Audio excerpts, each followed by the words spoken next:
அருமை மாப்பிள்ளை அவர்களுக்கு நன்றி. அன்பு சகோதரர்களுக்கு முதல் நன்றி, மனமானது நன்றி வணக்கத்தை மனதாறு உருட்டாய் கொண்டு நேரம் ஆயிருச்சு. இவர் வாயை துறப்பாப்லையா மாட்டாப்லையா? ஒரு கோமாளி உனக்கெல்லாம் இவர் திமிரு இருந்தா எவ்வளவு சொல்றாரு? இவ்வளவு தூரம் சொல்றேன், பொறுமையா சொல்றேன். எது போட முடியாது போடாவா?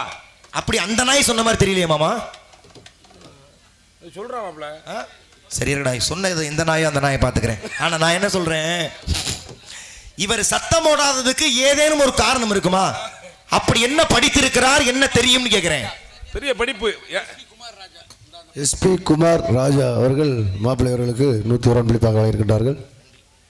அன்பு விளங்கி கௌரவப்படுத்திய எஸ்பி ராஜா அருமை என்னார் அவர்கள், குமார் அருமை என்னார் அவர்கள் இருவருக்குமே என் சார்பாக, நான் சார்ந்த கலை குடும்பத்தின் சார்பாக மனமார்ந்த நன்றி வணக்கத்தையும் தெரிவித்துக் கொண்டு, அப்ப நீங்க சொன்ன மாதிரி ரொம்ப விவரம் புராண இதிகாசம் படிப்பு கூட படிச்ச திமிரு. நான் படிக்க வேணாம்னு சொல்லல மாமா, அவர் தாராளமா படிக்கட்டும். உங்களுக்கு தெரியுமா தெரியல, சொல்லுங்க. வீரமங்கலம் பக்கத்துல இருக்கு. ஆமா, அந்த தான் இருக்கு. வீரமங்கலத்துல ஒரு 4-5 மேடை இருக்கு. அதுல ஒரு மேடை மாமா தமிழ் செல்ல மாமா நாடகம் எடுத்தாப்ல. அதுல என்னுடைய சகலை இசை புயல் வெங்கடேஷ் அவர்கள் வந்து ராஜபாட்டு. ஆமா ஆமா, நான் தான் வந்திருந்தேன். நீங்க வந்தீங்களா? ஞாபகம் இல்லாமா? அப்ப குழந்தை பிறக்கறதுக்கு அவர் தாடி வச்சிருந்தாப்ல. தாடியோட என்னத்த முறிய வேஷம் போட்டு போறதுன்னு இவரை நைஸா கோர்த்துட்டாப்ல. மாமா உங்களுக்கு இருக்க தொண்டைக்கு நீங்க ராஜபாட்டு போடலாம் மாமா, விளையாட்டு தாங்க சொன்னாப்ல. அப்படியா மாப்பிள்ளன்னு அடிச்சாருங்க பட்டைய, கட்டினாருங்க கழுத்துல கொட்டைய, வந்துட்டு சம்பவம் ஆகாதவனு ராஜபாட்டுக்கு. எத்தனை பேர் பார்த்தா? கூட்டம் ரொம்ப குறைவா தான் இருந்துச்சு. ஆனா அந்த தைரியம் ராஜபாட்டு போட்டு உண்மையில மாமா அன்னைக்கு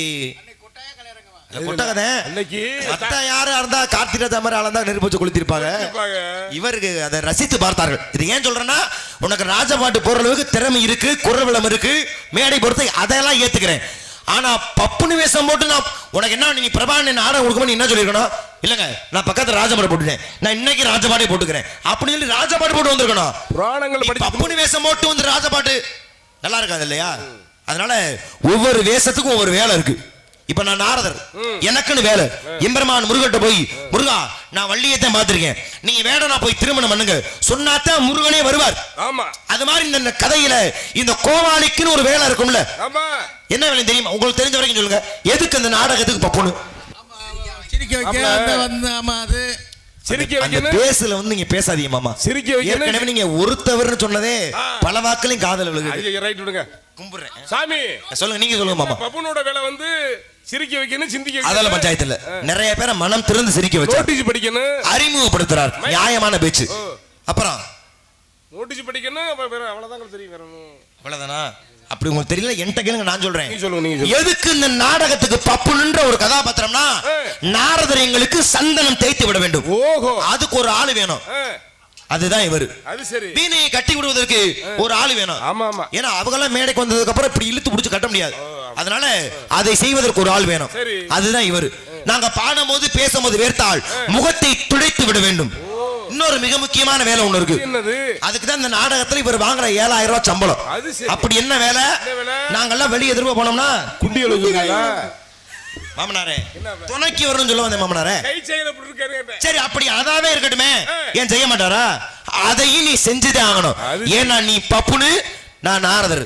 இப்போ ஒரு பாட்டு பாட போறேன், மரியாதையா இந்த பாட்டை முடியறதுக்கு நீ ஷோ போட்டு, அதுதான் உனக்கு நல்லது. ஆகையாலே ஒருமுறை இந்த பெண்மணியால் வர்ணித்தால் யாருக்கு இணையாக வர்ணிக்கலாம்? அந்த மதுரை அரசாலும் அந்த அங்கேற்கு இணையாக, அன்னை மீனாட்சி இணையாக ஒருமுறை இந்த பெண்மணியால் வர்ணித்தால் எப்படி வர்ணிக்கலாம்?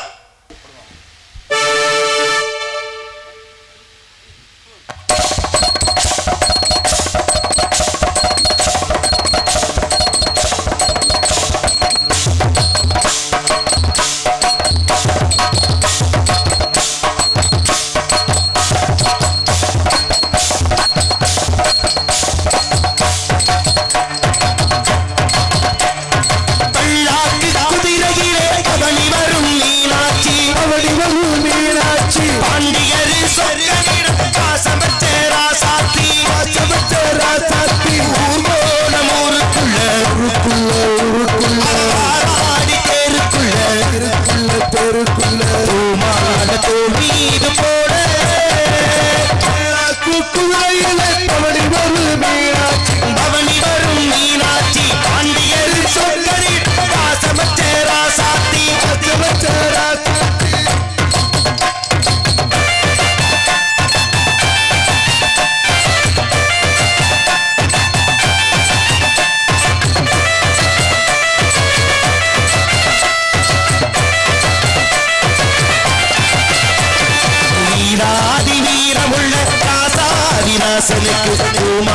போடுகிற திருநாடு ஒரு கோவேறு போட்டி வரும் திருநாடு வீராதி வீரமுள்ள ராசாதிராசனுக்கு பூமால போடுகிற திருநாடு ஒரு கோவேறு போட்டி வரும் திருநாடு மாறாத அன்பு வச்ச மகராசி மறையாத இன்னும் வச்ச மீனாட்சி ஊரோடும் தோரோடும் உறவாடும் ஒரு காட்சி மனசும் இணைய ஒரு நாள் திருநாள் பிறந்தது அல்லாத்தி குதிரையிலே வரும் மீனாட்சி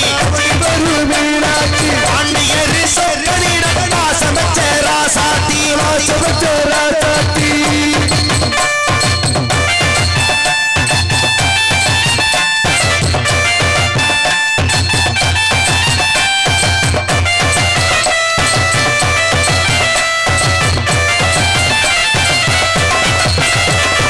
கூடாத வேசப்பல போட்டாரு சுந்தரர் மீனாட்சி கரப்பிடிக்க நடந்தாரு பழமேடாத பாதையெல்லாம் கடந்தாரு கூடாத வேசப்பல போட்டாரு சுந்தரர் மீனாட்சி கரப்பிடிக்க நடந்தாரு பழமேடாத பாதையெல்லாம் கடந்தாரு மறிக்கோர கட்ட துணிஞ்சாரு மகராசி என்ன கண்டு பணிஞ்சாரு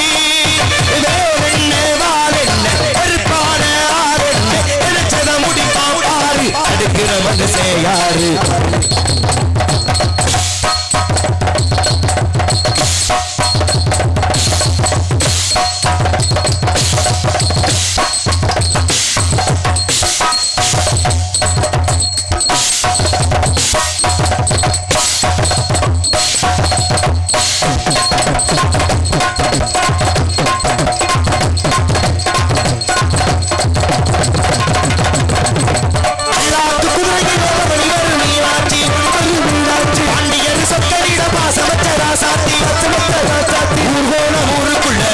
வந்தாடி தேருக்குள்ள மால மீது போட குதிரையிலே மணிவர் மீனாட்சி பாண்டியர்